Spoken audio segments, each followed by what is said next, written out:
السلام علیکم ورحمۃ اللہ وبرکاتہ نحمده ونصلی علی رسولہ الکریم اما بعد الحمد للہ نحمده ونستعینه ونستغفره ونؤمن به ونتوکل علیہ ونعوذ باللہ من شرور انفسنا ومن سیئات اعمالنا ونعوذ باللہ من شرور انفسنا ومن سیئات اعمالنا من يهده الله فلا مضل له ومن يضلله فلا هادي له ونشهد ان لا اله الا الله وحده لا شريك له ونشهد أن سيدنا ومولانا محمدا عبده ورسوله صلى الله عليه وعلى آله وأصحابه وبارك وسلم تسليما كثيرا كثيرا أما بعد فأعوذ بالله من الشيطان الرجيم بسم الله الرحمن الرحيم فاعلم انه لا اله الا الله واستغفر لذنبك وللمؤمنين والمؤمنات والله يعلم متقلبكم ومثواكم صدق اللہ العظیم۔ قابل احترام بھائیوں، دوست، بزرگوں، اللہ جل جلالہ عما نوالہ کا فیصلہ جو ہوتا ہے وہ اس کے علم کے مطابق ہوتا ہے۔ انسانوں کا جو فیصلہ ہوتا ہے وہ انسان کے تجربے کے مطابق ہوتا ہے، انسان کا تجربہ ہوتا ہے۔ ہوائی جہاز والوں کا ہوائی جہاز کا تجربہ ہے، بزنس والوں کا بزنس کا تجربہ ہے، لیکن اللہ کا فیصلہ اس کے علم کے مطابق ہوتا ہے اور اس کا علم لامحدود ہے۔ اس نے یہ فیصلہ کیا ہے کہ دیندار کو اللہ کامیاب کرتے ہیں اور بے دین ہمیشہ ناکام رہے گا۔ یہ دو باتیں طے ہیں کہ دیندار کہ یہ کامیاب اور بے دین کہ یہ ناکام۔ یہ اصولی چیزیں ہیں۔ آسمانوں سے دو ہی چیزیں اتری ہیں، ایک خالق کی اطاعت کرو، عبادت کرو، اور دوسرا مخلوق کی خدمت کرو۔ خیر الناس انفعهم للناس، یہ حضور صلی اللہ علیہ وسلم نے کہہ دیا کہ خیر الناس انفعهم للناس۔ اس لیے اپنی دینی ہماری سوچیں دینی ہونی چاہیے۔ ہم جو سوچتے ہیں وہ بھی وہاں پر ریکارڈ ہو رہا ہے، ہمارے دل کے خیالات بھی ریکارڈ ہو رہے ہیں۔ اتنا پاورفل نظام ہے اللہ کا۔ سوچا دیکھو وہ بھی ریکارڈ ہو گیا وہاں پر، کس نے کیا سوچا، اگر جو اس پر پکڑ ہے کہ نہیں وہ مفتی حضرات جانے، لیکن وہاں ریکارڈ ہو گیا کہ تم نے کیوں سوچا ایسا۔ پھر اسے سوچ کے اعتبار سے آدمی اپنا قدم اٹھاتا ہے۔ اس لیے اللہ کی قدرت کو بولنا، اللہ کی قدرت کو سمجھنا، اور دوسری اہم بات یہ کہ آج ہمارے پاس شریعت کا علم تو ہے، خوب مفتی ساری دنیا میں بھرے ہوئے ہیں ماشاءاللہ، کتابیں بھی ہیں، فتوے بھی دیتے ہیں، شریعت کا علم ابڑ ابڑ کر جا رہا ہے، لیکن تربیت کا علم نہیں ہے، تربیت کا علم نہیں ہے، زیرو ہے۔ حضور صلی اللہ علیہ وسلم نے جو تربیت کی تھی امت کی وہ نہیں ہے۔ اس لیے شریعت کے علم کے ساتھ تربیت کا علم کا ہونا بھی ضروری ہے، ورنہ آدمی منزل پر نہیں پہنچے گا۔ میرے والد صاحب رحمۃ اللہ علیہ کا نام سنا ہوگا، 97 میں ان کا انتقال ہو گیا، اللہ ان کے قبر کو نور سے منور فرمائے۔ جو بوڑھے لوگ ہیں انہوں نے دیکھا بھی ہوگا، جو کچھ ایسے ہیں کہ جو مرکز میں اس وقت آتے تھے یا جماعتوں میں اجتماعات میں کہیں نہ کہیں جاتے تھے تو انہوں نے بیانات بھی سنے ہوں گے، تو ابا یہی کہتے تھے کہ بیٹا شریعت کا علم تو بہت ہے لیکن تربیت کا علم نہیں ہے، اور یہ امت کے اندر جب تک تربیت کا علم نہیں آئے گا یہ امت چمکے گی نہیں۔ سوچیں خراب ہو گئی، قلب سلیم قلب سقیم، دو قسم کے دل ہیں، علماء نے لکھا ہے۔ ہر آدمی کا دل دو قسم کا ہوتا ہے، یا تو قلب سلیم ہوگا یا قلب سقیم ہوگا۔ قلب سلیم کسے کہتے ہیں؟ بے داغ دل۔ میں نے میرا قرآن کا جو ترجمہ ہے ریاض القرآن، اس میں لکھا ہے بے داغ دل، کسی کے بارے میں کوئی بدگمانی نہیں، کوئی حسد نہیں، کوئی کینہ نہیں، کوئی کپٹ نہیں، اس کو کہتے ہیں قلب سلیم۔ تو قلب سلیم کی ہر عبادت اللہ قبول کرتا ہے، دعا بھی قبول کرتا ہے۔ اسی لیے قرآن میں کہا گیا الا من اتى اللہ بقلب سلیم۔ ابراہیم علیہ السلام کے بارے میں کہا اذ جاء ربہ بقلب سلیم۔ حضور صلی اللہ علیہ وسلم دعا مانگتے تھے اللہم انی اسألک قلبا سلیما۔ آپ فرماتے تھے میرے سامنے کسی کی شکایت نہ لاؤ تاکہ میرا دل صاف ستھرا رہے۔ تو قلب سلیم آدمی محنت کرنے سے قلب سلیم آتا ہے، ویسے نہیں آتا۔ اور قلب سقیم کسے کہتے ہیں؟ بیمار دل، ڈاکٹروں والا دل نہیں، ڈاکٹر کہے کہ دل خراب ہے نا۔ قلب سقیم ہماری شریعت میں اس دل کو کہتے ہیں جس دل میں رذائل بھرے ہوئے ہوں، حسد بھرا ہوا ہے، کینہ بھرا ہوا ہے، کپڑ بھرا ہوا ہے، بدگمانی بھری ہوئی ہے۔ تو سارے علماء کا اتفاق ہے کہ قلب سلیم کی، قلب سقیم کی کوئی عبادت قبول نہیں ہوتی۔ اور دلیل میں کیا کہتے ہیں؟ انما يتقبل اللہ من المتقین، جو تقوی والے کی چیز قبول کرتے ہیں بھائی نیکی مل جائے گی۔ ہم جمعہ کی نماز پڑھ رہے ہیں اور قلب سقیم میں اللہ حفاظت فرمائے، دل کے اندر بھرا ہوا ہے سب کچھ، کبھی بیوی کے بارے میں، کبھی شوہر کے بارے میں، کبھی جو ہے پارٹنر کے بارے میں، کبھی ساتھی کے بارے میں، یہ ہوتا ہے نا۔ تو جمعہ کی نماز قبول اللہ نہیں کرے گا۔ فرشتہ کیا لکھے گا کہ اس نے جمعہ کی نماز پڑھ لی، نیکی مل جائے گی۔ ہماری شریعت میں نیکی کا حاصل کرنا یہ سب سے آسان کام ہے، اور نیکی کو قبول کرانا یہ سب سے مشکل کام ہے۔ ابن تیمیہ نے لکھا ہے اور حضرت تھانوی نے بھی لکھا ہے، جس دل کے اندر حسد ہوگا، کینہ ہوگا، اس کی کوئی عبادت قبول نہیں ہوگی۔ نیکیاں ملے گی، نیکیاں تو بہت آسان ہے۔ ماں باپ کی طرف محبت کی نگاہ سے دیکھو، مقبول حج کا ثواب ملے گا آپ کو۔ بیوی کے منہ میں لقمہ دے دو، صدقے کا ثواب ملے گا۔ میاں بیوی ایک دوسرے کی طرف دیکھ کر صرف مسکرائے محبت سے تو اللہ بھی ہنستے ہیں۔ گھر جا کر عمل کر لینا لیکن محبت سے، ایمنی کیا محسوس ہوا پر تاری ماری لڑائی تو چاہیے، یہ نہیں۔ اللہ کب ہنسیں گے کہ جب اب دل قلب سلیم کے ساتھ اس سے بات کرو آپ، اللہ بھی مسکراتے ہیں۔ طبرانی کی حدیث ہے، میاں بیوی ایک دوسرے سے مصافحہ کریں، 10 انگلیاں اس کی 10 انگلیاں اس کی، تو جب مصافحہ کرتے ہیں تو یعنی دونوں کی انگلیوں سے گناہ ایسے جھڑتے ہیں جیسے پانی کا نل آپ جب کھولو تو پانی کیسا دھڑ دھڑ دھڑ نیچے گرتا ہے، ایسے گناہ جھڑتے ہیں۔ یہ فضیلت بیان کی۔ تو نیکیاں حاصل کرنا اور گناہوں کا معاف کرانا یہ تو ہمارے شریعت نے بہت آسان کیا ہے، قبول کرانا یہ مشکل ہے۔ بغیر تقوی کا اللہ قبول نہیں کرتا، بغیر قلب سلیم کے اللہ قبول نہیں کرتا۔ سب کئی انبیاء ہیں لیکن ابراہیم علیہ السلام کو ٹاپ پہ رکھا،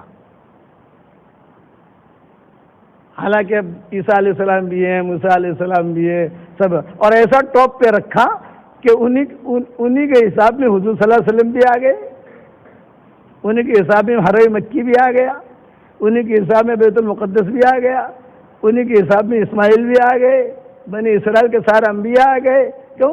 اذ جاء ربہ بقلب سلیم۔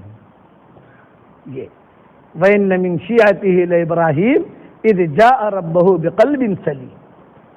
ہمارے پاس قلب سلیم لے کر آیا، حالانکہ ہر نبی قلب سلیم والا ہوتا ہے۔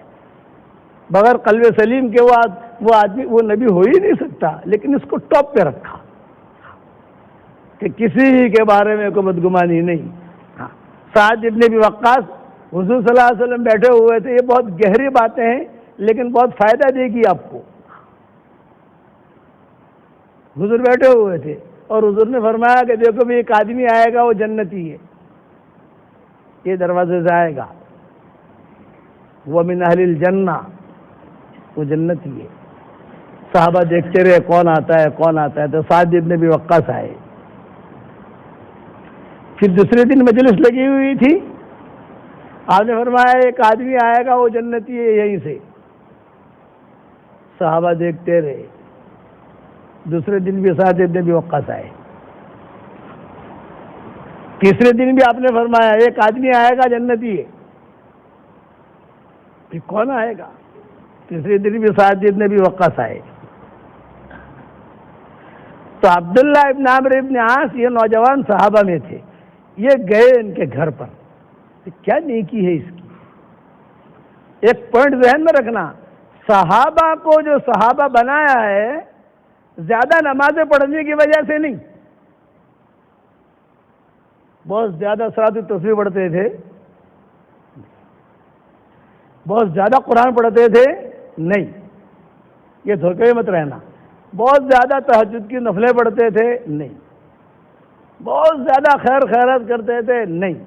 یہ رضی اللہ تعالیٰ عنہ کا خطاب جو ملا، کیوں ملا ان کو اتنا اونچا خطاب؟ لِسَلَامَتِ صُدُورِهِمْ رُحَمَاءُ بَيْنَهُمْ، یہ قرآن نے کہا۔ اور علماء نے کیا لکھا؟ لِسَلَامَتِ صُدُورِهِمْ، ان کے دل صاف تھے۔ آج ہمارے دل میں کوانٹٹی میں کچرا بھرا ہوا ہے، کوانٹٹی میں بھی اور کوالٹی بھی ہے، ایک سے اس لیے دعائیں قبول نہیں ہوتی، اس لیے ہمارے حالات نہیں بدلتے۔ یہ مضمون کوئی بیان کرے گا نہیں آپ کو، لیکن یہ بات بہت اہم ہے جو میں کہہ رہا ہوں۔ اللہ کے سامنے اگر اپنی چیزیں قبول کرانی ہے تو سب سے پہلے قلب سلیم کی ضرورت ہے۔ اور قلب سلیم کیا؟ اگلا قصہ سنو۔ عبداللہ ابن عمرو ابن عاص وہاں گئے حضرت سعد ابن ابی وقاص کے ہاں، بھئی کیوں آئے ہو؟ اسے مہمان بننے آیا ہوں۔ اچھا ٹھیک ہے، مہمان تو 3 دن کا ہوتا ہے۔ وہ دیکھتے رہے کہ تہجد میں کب اٹھتے ہیں، کتنا پارا پڑھتے ہیں، یہ کتنے روزے رکھتے ہیں۔ کچھ نہیں، صبح شادی سے آدھا گھنٹہ پہلے اٹھ جاتے تھے، 2 رکعت نفلیں پڑھ لیتے تھے، 4 رکعت نفلیں پڑھ لیتے تھے۔ سعد ابن ابی وقاص بعد مسجد میں آ جاتے تھے، روزہ بھی نہیں رکھا انہوں نے، کوئی خاص چیز دیکھی نہیں۔ تو عبداللہ ابن عمرو ابن عاص نے کہا کہ دیکھیے چچا، 3 دن سے حضور فرما رہے تھے کہ تم جنتی ہو جنتی ہو جنتی ہو۔ میں سوچا کہ پتہ نہیں کتنا عمل کرتے ہوں گے، کتنے وظیفے کرتے ہوں گے، اس لیے میں آیا دیکھنے کے لیے کیا راز ہے کہ اللہ کا نبی 3 مرتبہ کہہ رہا ہے یہ جنتی ہے جنتی ہے جنتی ہے۔ حضرت سعد ابن ابی وقاص نے کہا ھذا ستر بینی و بین الستار، تو میرے اور میرے اللہ کے درمیان راز ہے، میں نہیں بتاؤں گا۔ عبداللہ ابن عمرو ابن عاص جو تھے وہ ذرا کھٹپٹیے صحابی تھے۔ صحابہ کی قسمیں ہوتی ہیں کھٹپٹیے، سمجھے؟ کھٹپٹ کر کے، جیسے وینڈا والوں نے کھٹپٹ کر کے یہ فون گیا پروگرام بنا لیا، کھٹپٹیے ہوتے ہیں بعض۔ انہوں نے کہا نہیں، میں چھوڑوں گا نہیں حضرت، آپ مجھے بتائیے 3 دن سے حضور کہہ رہے ہیں، بہت بڑی چیز ہے 3 دن سے، اور بھرے مجمع میں کہہ رہے ہیں۔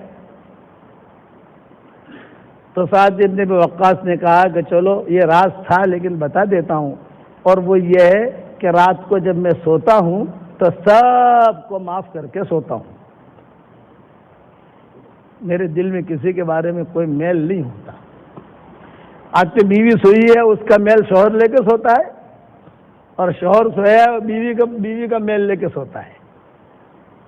اس لیے دلوں کی صفائی یہ بہت ضروری ہے۔ قلب سلیم اللہ سے مانگو، اللہ سے کہو چپکے چپکے، اے اللہ تو مجھے قلب سلیم دے، تو مجھے قلب سلیم دے۔ میرے ابا فرماتے تھے والد صاحب رحمۃ اللہ علیہ، بیٹا قلب سلیم اتنا آسانی سے نہیں آتا، بہت گھسنا پڑتا ہے، بہت۔ آج تو مشورے میں بیٹھیں گے تو ساتھیوں کا جو ہے کچھ نہ کچھ دل میں لے کے بیٹھیں گے کہ برابر نہ تھی، برابر نہ تھی۔ ارے بھائی، اگر کوئی یہ سمجھے کہ مجھے ایسا ساتھی ملے کہ اس میں کوئی عیب نہ ہو، وہ بغیر ساتھی کے رہے گا، اور کوئی یہ سمجھے کہ مجھے ایسی بیوی ملے کہ اس میں کوئی عیب نہ ہو، تو بغیر بیوی کے رہے گا وہ، اور کوئی اور یہ سمجھے کہ مجھے ایسا شوہر ملے کہ اس میں کوئی عیب نہ ہو، تو وہ بغیر شوہر کے رہے گی۔ یہ ذہن میں رکھنا، اس لیے قلب سلیم پیدا کرو۔ اور ایک اہم بات کہ جہنم میں سب سے پہلے مشرکین نہیں جائیں گے، جہنم میں سب سے پہلے یہود نصارہ نہیں جائیں گے،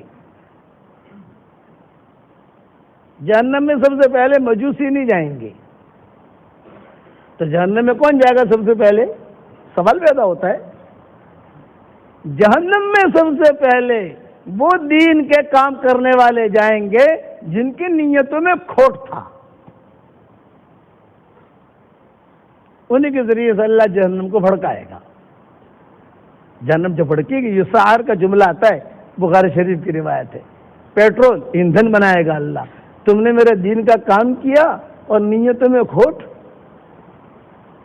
چلا بھی لگایا اور نیت میں کھوٹ، 4 مہینے بھی لگائے نیت میں کھوٹ، مدرسہ بھی بنایا نیت میں کھوٹ۔ اس لیے اپنے دلوں کی دنیا کو آباد کریں۔ اس وقت اللہ دنیا کی تقدیر بدل رہا ہے، حالات آپ سن رہے ہوں گے، ساری دنیا میں حالات، کاروباری حالات، یہ حالات، کبھی بیماریاں، یہ سب، اس کا علاج ایک ہی ہے، وہ یہ کہ آدمی اللہ کی طرف رجوع کرے اور قلب سلیم پیدا کرنے کی کوشش کرے۔ ایک دن میں پیدا نہیں ہو گئے، اس کے لیے خوب دعائیں مانگنی پڑے گی۔ کوئی اگر کوئی چیز دل میں آئے تو اسے جھٹک دو۔ میں نے کہا نا، سوچیں بھی وہاں ریکارڈ ہوتی ہے، سوچ، دماغ کیا سوچ رہا ہے۔ آدمی اپنی بیوی سے صحبت کرتا ہے اور سوچ میں کوئی اور عورت ہے، تو ظاہر میں تو بیوی سے صحبت کر رہا ہے، لیکن اللہ کے یہاں یہ زانی ہے۔ سوچ تو وہاں پر دیکھی جاتی ہے، ہمارے یہاں یہ زانی ہے۔ کیوں؟ کہ اس کی نیت یہ ہے، اس کی سوچ یہ ہے۔ اس لیے میرے والد کہتے تھے، سوچ بیٹا اونچی رکھو۔ اور میں ایک بات کہتا ہوں، یہ جی بی ہوتی ہے نا، جی بی، ارے 5 G B, 6 G B, 10 G B, پتہ نہیں آپ کے یہاں یہ جی بی چلتی ہے نہیں چلتی۔ ہمارے ہندوستان میں تو وہ جب نیٹ وغیرہ لیتے تھے تو 5 G B, 4 G B, 5 G B, 19 G B. تو اپنے دماغ میں ایسی سم رکھو جو کروڑوں جی بی ہو، اور دین کو میں کیسے پانی پہنچاؤں، کیسے دین کا کام کروں، یہ سوچو۔ اس سوچ پر بھی اللہ دے گا۔ گھر سے نکلو تو یہ نیت کر کے نکلو کہ میں پورے عالم میں دین پھیلانے کے لیے جا رہا ہوں، بس یہ نیت کرو۔ بعد میں اپنا کاروبار کرو، کون کاروبار کرنے سے منع کرتا ہے؟ آدمی کاروبار کرے، کوئی بات نہیں ہے۔ ابا فرماتے تھے کہ گھر سے نکلو تو دین کی نیت سے نکلو، تو جب تک گھر کے باہر رہو گے اللہ کے راستے میں شمار رہو گے۔ نیت میں اجر بھی ہے، نیت میں اثر بھی ہے۔ مولانا اللہ صاحب رحمۃ اللہ علیہ فرماتے تھے کہ نیت میں اجر بھی ہے، نیت میں اثر بھی ہے، اللہ نے رکھا ہے۔ آپ کی بیگمیں جو ہے فرشی ہو رہے ہیں آپ کی، یہ کھانا پکانے، تو ان کو کون مہمان کی نیت سے پکاؤ۔ مہمان آئے گا تو مہمان کھا لے گا، مہمان نہیں آئے گا تو ہم کھا لیں گے۔ جو کھانا مہمان کی نیت سے پکایا جاتا ہے اس کھانے کا حساب کتاب نہیں ہوتا، اللہ دیتا ہے۔ نیت دین کے لیے آدمی نیت بڑی سے بڑی رکھے۔ یہ ہمارا واٹس ایپ کا سبق ہے، میں سوچتا رہتا تھا مدینہ منورہ میں، ایک سوچ تھی میری صرف، میں نے کہا یار اتنا بڑا مجمع، میرے والد صاحب رحمۃ اللہ علیہ کو لے کر میں حرم میں، ان کا آخری حج تھا، میں حرم میں ظہر کے وقت میں داخل ہو رہا تھا، اور حرم کھچا کچ بھرا ہوا، حج کا مہینہ قریب، اور حرم مدینہ منورہ کا کھچا کھچ بھرا ہوا. میں نے ابا سے کہا کہ ابا ماشاء اللہ یہ حرم بھرا ہوا ہے بہت. تو ابا نے مجھے کیا کہا، یہ دعوت اور تبلیغ کے کام کی برکت ہے. یہ جملہ کہا مجھے. تو میں نے چلتے چلتے کہا کہ ابا دعوت اور تبلیغ کے کام کی برکت ہے، یہ تو صحیح ہے، لیکن اتنا بڑا مجمع ہے، اس میں 1% بھی جماعت میں جانے والے نہیں ہوں گے. جماعت میں جانے والے تو کم ہوتے ہیں نا، 1%، آدھا پرسنٹ بھی نہیں ہوں گے جو جماعت میں جاتے ہوں.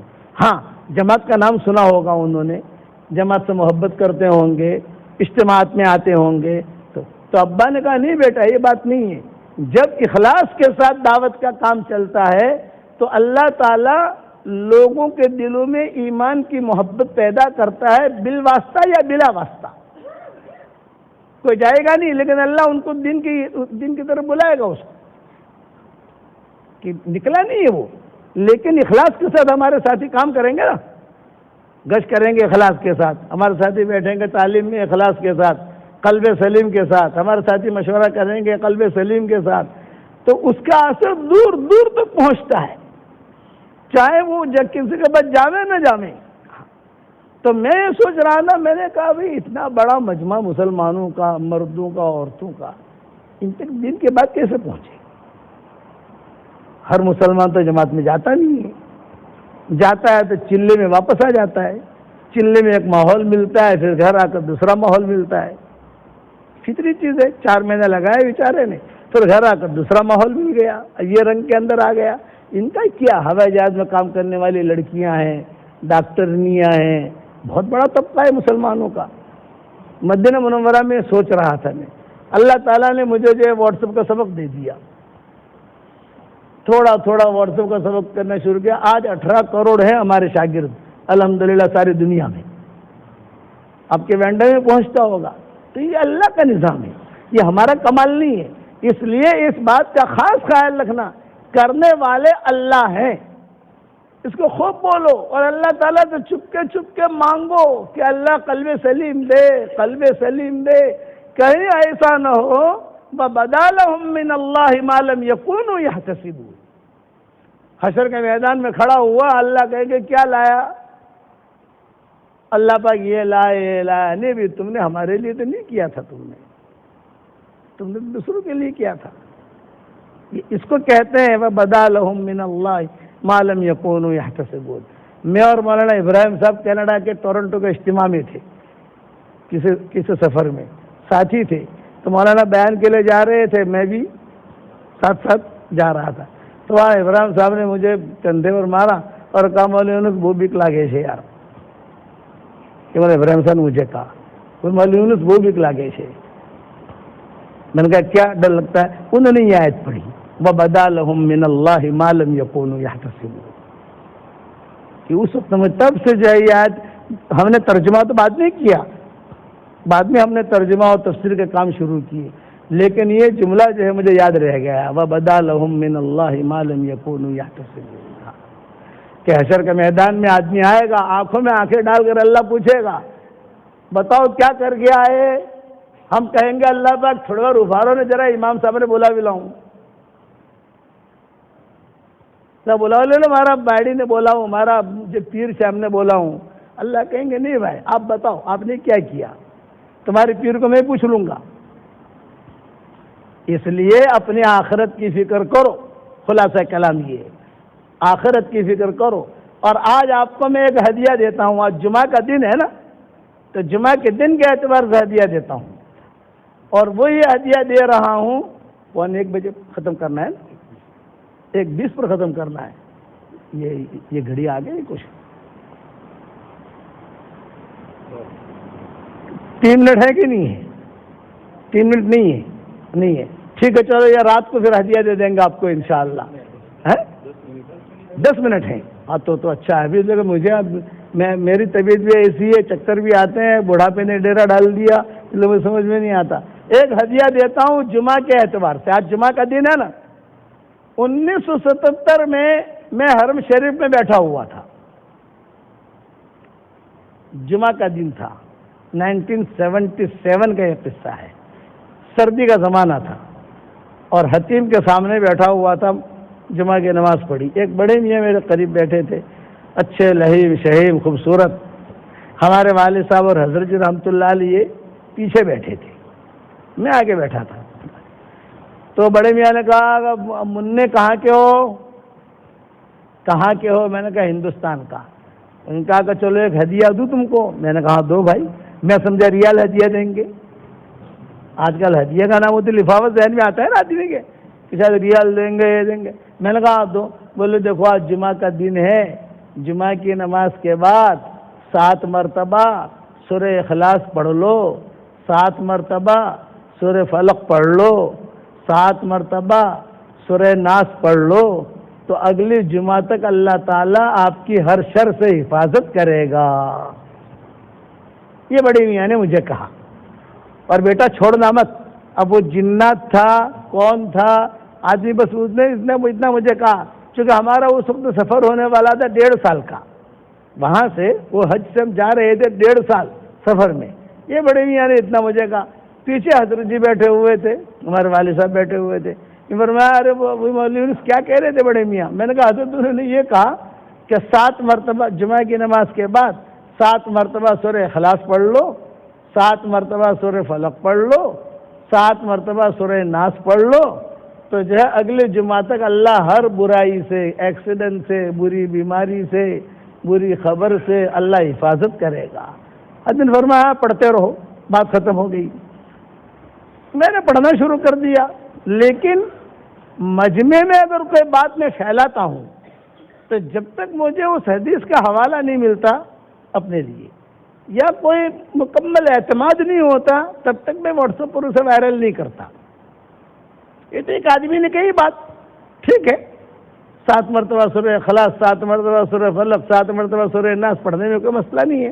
لیکن بعد میں جب کتابیں لکھنی میں نے شروع کی، بکھرے موتی، مومن کا ہتھیار وغیرہ ساری کتابیں آنے لگی، قرآن کے ترجمے آنے لگے، تو مجھے یہ حدیث ملی، ابن سنی نے لکھی یہ حدیث. تو یہ آپ کو ہدیہ دے رہا ہوں.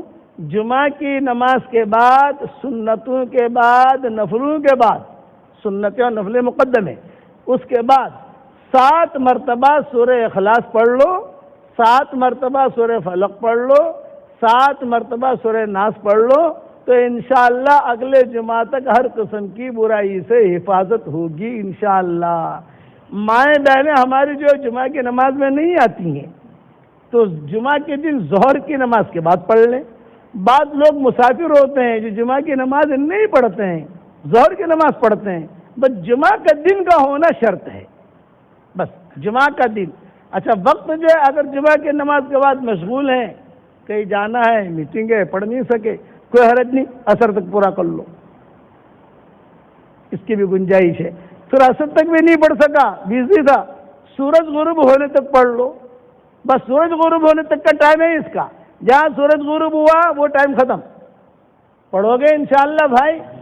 ہر مرتبہ بسم اللہ الرحمن الرحیم پڑھو تو اچھا ہے، نہ پڑھو تو اچھا ہے، کوئی مسئلہ نہیں ہے. کھانا جب شروع کرتے ہیں تو 1 مرتبہ بسم اللہ پڑھتے ہیں، ہر لقمے پر نہیں پڑھتے. ہر لقمے پر اگر بسم اللہ پڑھے گا تو کھائے گا کیا؟